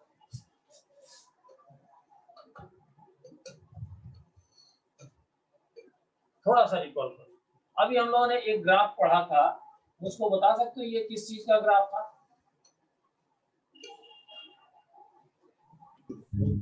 एक्सपोनेंशियल एक्सपोनेंशियल का सर। एक्सपोनेंशियल फंक्शन में किस तरह के फंक्शन का बेस पॉजिटिव नेगेटिव कौन सा? 0 और 1 के बीच में होता है बेस पॉजिटिव। पॉजिटिव। लेकिन कब? 0 से 1 के भीतर या 1 से अधिक? 0 से 1 के बीच। 1 से अधिक। मतलब ये अगर मैं e to the power x का ग्राफ कहूं तो ये चलेगा, इसलिए कि e जो है वो 2.7 के अराउंड है, मोर देन 1 है। तो मान लो ये f is equal to e to the power x का ग्राफ। अब अगर मान लो मैं ड्रॉ करता हूं y is equal to x का ग्राफ। ये ग्राफ है y is equal to x का, ठीक, y is equal to x का ग्राफ। तो अपना लॉगरिथमिक फंक्शन ये वाला जो फंक्शन है इसका graph where a is greater than 1, same condition greater than 1, इस लाइन में अगर इसका इमेज बनाओ तो वैसा बने। तो इसका इमेज बनाओगे तो कैसा बनेगा बेटा? इसका इमेज कैसा बनेगा? ये साफ साफ ऐसा बनेगा। Yes sir. कट कर रहा है तो यहाँ भी 1 पर होगा। Set clear? Yes sir. हाँ, तो चलो ऐसा ही दिमाग में लेकर के इस ग्राफ को देखो। तो ये graph a is equal to a is greater than 1 में ये ग्राफ ऐसा है जो एक्सपोनेंशियल फंक्शन अपना जो था इंक्रीजिंग एक्सपोनेंशियल फंक्शन उसका y is equal to x में ग्राफ। ऐसे ही ये देखो ये डिक्रीजिंग फंक्शन, ये जो है लॉगरिथम में यहाँ हम लोग देख रहे हैं ये जो अपना fx है, ये जो अपना fx है, ये जो अपना fx है यहाँ a लेस देन 1 है, a लेस देन 1 है। तो a लेस देन 1 में थोड़ा सा ग्राफ रिकॉल करो, कैसा था ग्राफ? एक्सपोनेंशियल फंक्शन का ग्राफ किस तरह का था? ऊपर से नीचे आता था, रिकॉल करो। Yes sir. Yes sir. ठीक है, यस सर। ये अगर मैं कह दूं थोड़ी देर के लिए कि ये अगर मैं कह दूं कि एक एक्सपोनेंशियल फंक्शन है a to the power x जिसमें a लेस देन 1 है ग्रेटर देन 0 है, तो उसका ग्राफ है। अब आप इस ग्राफ में अगर y is equal to x का एक लाइन ड्रॉ कर दो, y is equal to x का एक लाइन ड्रॉ कर दो, तो उसमें इसका इमेज दिखेगा तुमको। देखो इधर वाले पार्ट का इमेज ये है, ठीक है, इधर वाले पार्ट का इधर इमेज है। Is it clear? इस वाले पार्ट का यस सर। यहाँ से यहाँ है, इस वाले पार्ट का मतलब इसको आईना समझ लो ना, एक आईना के सामने इसको रख तो ये दिखेगा तुमको। आईना के सामने ग्रीन वाला का ये पार्ट लो, इधर ग्रीन वाले का पार्ट दिखेगा। सो आपको ग्राफ में, अब मैं फिर से बोल रहा हूँ उसको ध्यान से सुनना है, ध्यान से सुनना है, ठीक है? फिर मैं लॉग के ग्राफ को फिर बैक होकर के दिखा, ध्यान से सुनना है। एक्सपोनेंशियल फंक्शन में दो तरह के एक्सपोनेंशियल फंक्शन हुए। अगर बेस 0 से 1 के भीतर है तो एक्सपोनेंशियल फंक्शन डिक्रीजिंग होगा, उसका ग्राफ जो है वो डिक्रीज करेगा लेकिन हमेशा एक्स एक्सिस के ऊपर ही होगा। एक्सपोनेंशियल फंक्शन में अगर बेस मोर देन 1 होगा तो ये इंक्रीजिंग फंक्शन होगा और इसका ग्राफ हमेशा हमेशा एक्स एक्सिस के ऊपर होगा। मतलब एक्सपोनेंशियल फंक्शन का ग्राफ कभी भी एक्स एक्सिस के नीचे नहीं जाए। अब आइए इसमें हम लोग बात करते हैं लॉगरिथमिक फंक्शन। देखिए लॉगरिथमिक फंक्शन जो है अपना उसमें भी बेस का खेल है। उसका बेस, अगर बेस को कभी निगेटिव हो नहीं सकता, 1 हो नहीं सकता। तो बेस अगर 0 से 1 के भीतर है तो लॉगरिथमिक फंक्शन जो होगा वो डिक्रीजिंग नेचर का होगा, डिक्रीजिंग नेचर का होगा। और आप गौर से देखो दोनों ग्राफ में वाई एक्सिस के उधर ग्राफ नहीं है, जो ग्राफ है वाई एक्सिस के राइट में है, मतलब एक्स पॉजिटिव है। एक्स पॉजिटिव होना ही है, इसलिए कि आपने लॉग में पढ़ा कि जिसका आप लॉग निकालते हो वो पॉजिटिव होता है, जिसका आप लॉग निकालते हो वो पॉजिटिव होता है। जिसका भी आप लॉग लिख रहे हो यहाँ पर, यहाँ लिखा है मैंने, जिसका भी आप लॉग फाइंड करते हो वो पॉजिटिव क्वांटिटी होता है। ये जो सी है ये positive quantity. Is it clear? तो इसका मतलब ये हुआ, ये आगे मैंने लिखा है यहाँ पर कहीं, यहाँ यहाँ है ये एक्स, यस यहाँ लिखा हुआ है। तो एक्स जो है अपना पॉजिटिव क्वांटिटी। तो ध्यान रहे कि इसका जो भी ग्राफ होगा वो वाई एक्सिस पे राइट में होगा। ये पार्ट ध्यान में रहे कि ये जो इंक्रीजिंग फंक्शन है वो निगेटिव से शुरू होगा, 1 को कट करता हुआ ऊपर जाएगा। जो डिक्रीजिंग फंक्शन है वो ऊपर से पहले चलेगा और नीचे घटता हुआ माइनस इन्फिनिटी तक। ये बहुत अच्छा ग्राफ नहीं है, ये ग्राफ थोड़ा सा नीचे ऐसे स्लैंट होना चाहिए और नीचे जाना चाहिए, ठीक है। तो मैंने जहां से भी उठाया वहां पर थोड़ा अच्छा ग्राफ नहीं बना हुआ होगा, तो ये ग्राफ ऐसे जाएगा और नीचे की ओर ऐसे। तो ये जो ग्राफ है ये फिर 1 से कट करके जाएगा, मतलब x का वैल्यू जहां 1 होता है वहां पर कट करेगा दोनों ग्राफ। मतलब x का वैल्यू जहां 1 होता है वहां 0 होगा, मतलब log 1 का वैल्यू 0 होगा चाहे बेस कुछ। ओके, आगे की बात करें। देखिए इसमें लॉगरिथमिक फंक्शन के कुछ प्रॉपर्टीज को हम लोग दिमाग में बैठाएं, ये बहुत बहुत बहुत बहुत बहुत जरूरी है, ठीक है। तो आप इसमें नजर डालिए।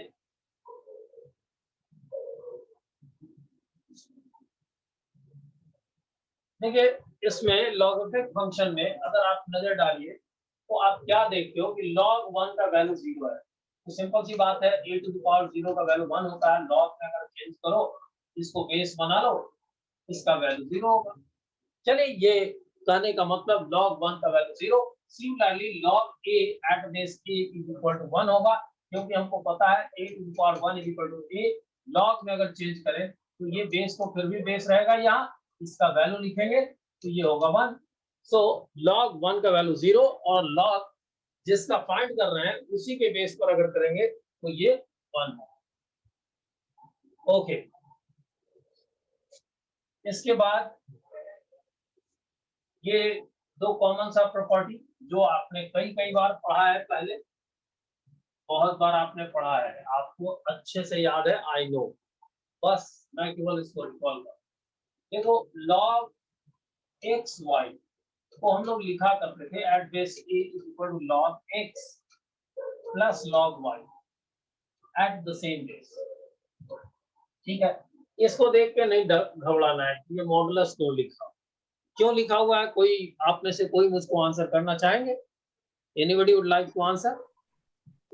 क्योंकि वो हमेशा पॉजिटिव होता है। हाँ, जिसका भी हम लॉग फाइंड करते हैं वो पॉजिटिव होता है। चूंकि यहाँ पर हम लोगों ने मेंशन नहीं किया कि x पॉजिटिव है कि निगेटिव है, तो उसको पॉजिटिव बनाने के लिए मॉडुलस था। सो आपको इससे नहीं डरना है, ये नहीं समझना है कि ये गलत है वो सही है या वैसे ही लिखे, no not at all. Whenever we used this logarithmic function understood है कि इसका आर्गुमेंट मतलब ये इनपुट, उसका आर्गुमेंट पॉजिटिव ही होगा। इसी तरह से आपने पढ़ रखा है x अपॉन y का, जो पार्ट आपका नहीं पढ़ा होगा आप मुझको कहेंगे, मैं उसी में रुकूंगा, अदरवाइज ये मतलब हम लोग टाइम का वेस्टेज नहीं करेंगे। चलिए, तो ये तो आपको अच्छे से याद होगा। ओके, जहां जहां पर मुझको आपसे कुछ काम करवाना होगा वहां मैं रुकूंगा। पहले तो जरा सा रिकॉल कर ले। एक हो सकता है आगे मैंने लिखा हो कि अगर log x to the power n हो, ये आगे लिखा होगा लेकिन पहले डिस्कस कर, तो इसको लिखते हैं n times log of x at base a। इसमें भी आई थिंक कि आपको कोई प्रॉब्लम नहीं है। Is there any problem in this one?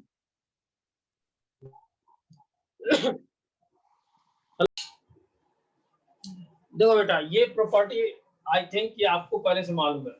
Is there any problem? Yes, sir. No, sir. No sir, no problem. No problem. चलिए, मुझको ये प्रॉपर्टी आपसे चाहिए, ये प्रॉपर्टी चाहिए मुझको आपसे, इसलिए ये डायरेक्ट आपके पास नहीं आने वाला है, लेकिन ये ऐसा प्रॉपर्टी है जिसकी सहायता से मैं आपको बड़ी बड़ी चीजों को समझा दूंगा। तो ये प्रॉपर्टी डायरेक्ट कहीं नहीं आने वाला है, रेयर आएगा, लेकिन ये प्रॉपर्टी अपने पास अगर हो तो एज ए टीचर मैं आपको बहुत जल्दी बड़े आराम से समझा लूंगा। देखिए, इसको हम लोग बोलते हैं बेस ट्रांसफॉर्मेशन। ठीक, ये तो हम लोगों को पता ही है कि ए ग्रेटर देन 0 होगा, मतलब बेस जो है वो हमेशा ग्रेटर देन 0 और पॉजिटिव होगा, मतलब पॉजिटिव होगा, 1 नहीं होगा। इसलिए ये जो हम लोग कर रहे हैं, पहले इस बात को समझो कि हम लोग करना क्या चाहते हैं। हम लोग x का लॉग फाइंड कर रहे हैं y के बेस पर। यहाँ तो अंडरस्टूड है बेटा कि अपना जो x है और y जो है ये तो ग्रेटर देन 0 है और y नॉट इक्वल टू 1, ये तो अंडरस्टूड है, ये लिखा हुआ नहीं है लेकिन इट इज वेरी अंडरस्टूड, नहीं तो लॉग डिफाइंड ही नहीं होगा। फिर हम लोग कहना ये चाह रहे हैं कि ये जो अपना है, इसके बेस को हम लोग चेंज कर सकते हैं। कैसे कर सकते हैं? तो log ऑफ x लिख दें, log ऑफ y लिख दें, ठीक, और यहाँ पर बेस a ले लें, यहाँ पर भी बेस a, ये आपका चॉइस हो। यूजुअली हम लोग बेस e लेते हैं, इसलिए कि जब हम लोग डिफरेंशिएशन या इंटीग्रेशन का वर्क करते हैं तो वहां पर जितने भी आपके रिजल्ट्स हैं वो बेस e पर होता है, बेस e पर होता है। तो वहां हम लोग यूजुअली चाहते हैं कि इसको बेस e में लिख दें, तो यहाँ पर बेस e लिखते हैं। हम लोगों को मालूम है कि e पॉजिटिव है तो बेस हो सकता है, तो इसको बेस e में लिख देते हैं, e बेस पर x, e बेस पर y। Is it clear? Any problem up to this? Base changing, base change करना नहीं भूलना है, एकदम नहीं भूलना है, एकदम नहीं भूलना है, अच्छे से याद रखना है। देखिए, इसके बाद हम लोग इस दूसरे प्रॉपर्टी को अभी हम लोगों ने इसका डिस्कशन कर लिया था, इसको मैं यूं ही छोड़ता हूं। ये जो n है ये हम लोग यहाँ आकर के लिख लेते हैं यहाँ पर। ओके, नाउ दिस प्रॉपर्टी, ये जो प्रॉपर्टी है, ये प्रॉपर्टी बहुत काम का प्रॉपर्टी है, ये प्रॉपर्टी बहुत काम का है, लेकिन इसको अगर नहीं भी समझते हो तो काम निकाल सकते हो अगर तुमको वो जो बेस चेंज करने वाला अभी मैंने सिखाया उसको करो। देखो, अभी हम लोगों ने सीखा कि x का लॉग बेस y पर, इसको अगर हम लोग चाहें तो लिख सकते हैं log of x at base a log of y at base a। इस प्रॉपर्टी को अगर यूज करो तो यहाँ जो लिखा हुआ है उसकी बात न करो, यहाँ log ऑफ x है लेकिन बेस पर पावर n है।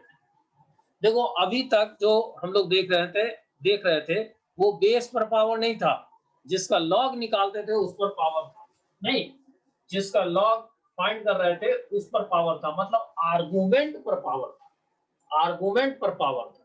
लेकिन यहाँ देख रहे हो कि इसमें बेस के ऊपर में पावर, ठीक है, बेस के ऊपर में पावर।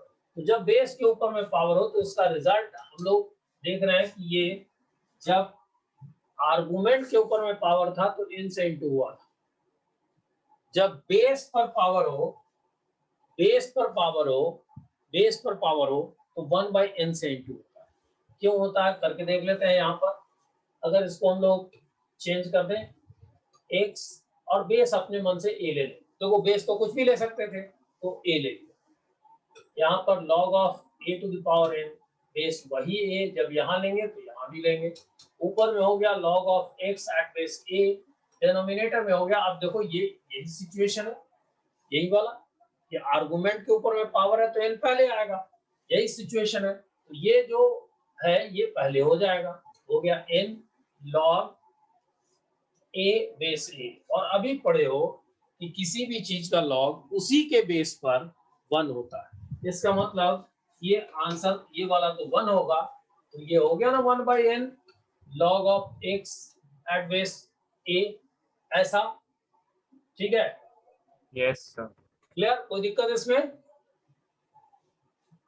ये अगर आप भूल, अगर हाँ नो सर। ओके, अगर आप भूल जाओ तो इसको ये बेस चेंज करने वाला टूल जो है ये आपको बहुत पे करेगा, इसलिए इसको तो कभी नहीं भूलिएगा। डायरेक्ट ये कहीं नहीं होगा लेकिन बहुत जगह होगा। अब आइए एक और प्रॉपर्टी का जिसका कि कैलकुलस में भरपूर यूज होगा। कैलकुलस में जिसका भरपूर यूज होगा, आप इससे मुक्ति नहीं पाओगे। ये बहुत काम का होगा। अगर आप इससे मुक्त होगे तो आपके कैलकुलेशंस बड़े होंगे।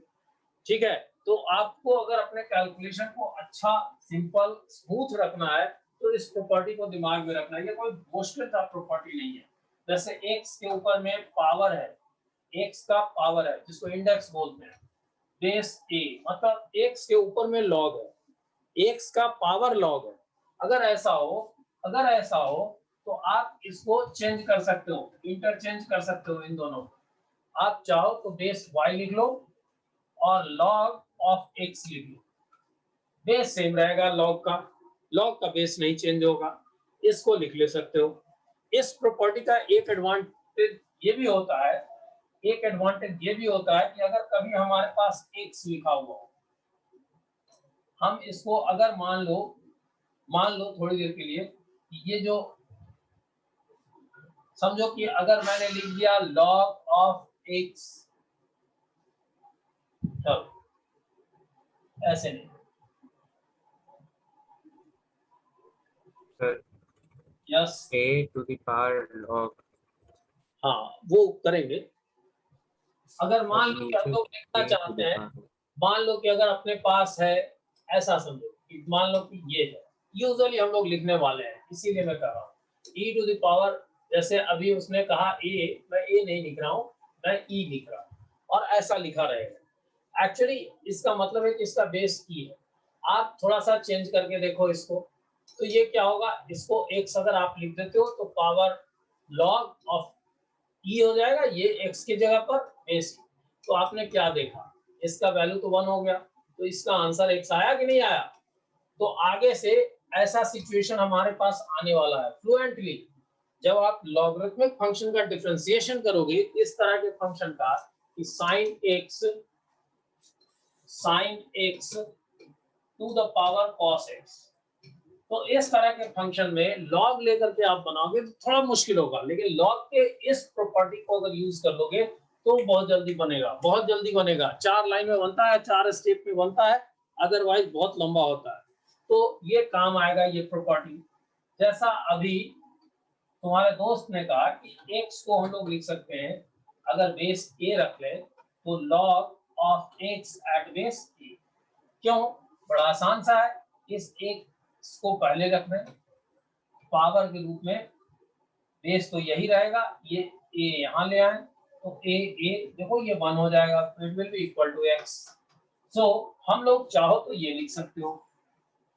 यूजुअली हम लोग a के बदले में, ये तो बेसिक प्रॉपर्टी है, लेकिन यूजुअली हम लोग इस a के बदले में e लिखा करें, ऐसा। ओके, ये प्रॉपर्टी याद होगा। देखो अपनी घड़ी में 1 मिनट, यस सर। अपनी घड़ी में 1 मिनट ज्यादा हुआ है और अपने पास लॉग से रिलेटेड 2 बचा है। ठीक है, लॉग से रिलेटेड 2 बचा है, तो हम लोग एक काम करेंगे, हम लोग इसको अभी छोड़ देंगे, जैसा कि हम लोगों का कमिटमेंट है कि 10 मतलब 10, लिंगर नहीं करेंगे सेशन को। अब अगला जो सेशन होगा हम लोगों का, अपने अगले सेशन के शुरू में इसके पार्ट को कंक्लूड करेंगे, लॉग के पार्ट को कंक्लूड करेंगे, फंक्शन का जो दूसरा छोटा मोटा जो पार्ट है वो कंक्लूड करेंगे और उसके बाद रिलेशन पढ़ेंगे। So be prepared for the next 2 classes. मतलब नेक्स्ट 2 क्लासेस का मतलब हुआ कि अगले में थोड़ा सा ये इन कर गया, इसलिए उसको मैं मान करके चल रहा हूँ कि that is not a usual class of relation. तो अगले 3 क्लासेज हम लोग रिलेशन का पढ़ने वाले हैं। Okay, yes sir. कोई आपको कोई बात जो कहनी हो मुझको, कोई बात जो आपको लगता है कि मुझसे कहना चाहिए, शेयर कर